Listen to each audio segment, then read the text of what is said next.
రెండో దశ భూ సమీకరణపై మంత్రివర్గ ఉపసంఘంలో చర్చిస్తాం మంత్రి నారాయణ వెల్లడి. మంత్రివర్గ ఉపసంఘంలో చర్చించి అమరావతి రెండో దశ భూ సమీకరణపై నిర్ణయం తీసుకుంటారు మంత్రి పి నారాయణ తెలిపారు.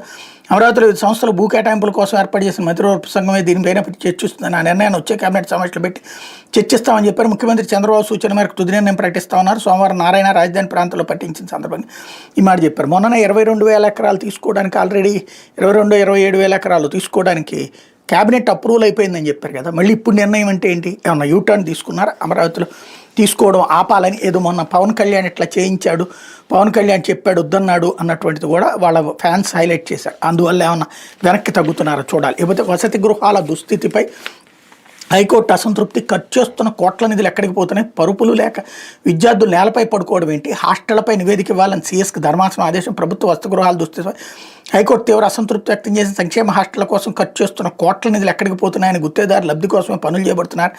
ఘాటుగా వ్యాఖ్యానించి మంచాలు పరుపులు లేక విద్యార్థులు నేలపై పడుకోవడం ఏంటని ఆవేదన వ్యక్తం చేసింది. ఇళ్లలో మన పిల్లలు నేలపై నిద్రపోనిస్తామని ప్రకటించింది. పరుపులు ఇచ్చి విద్యార్థులు సుఖనిద్రకు అవకాశం కల్పించాలని బాలల హక్కుల రక్షణ జాతీయ కమిషన్ మార్గదర్శకాల ప్రకారం వసతి గృహాల్లో కనీస మౌలిక సదుపాయాలు, నాణ్యమైన ఆహారం విద్యార్థులకు అందించాల్సిన బాధ్యత ప్రభుత్వంపై ఉందని తేల్చి చెప్పింది అన్నట్టు వార్తని హైలైట్ చేశారు.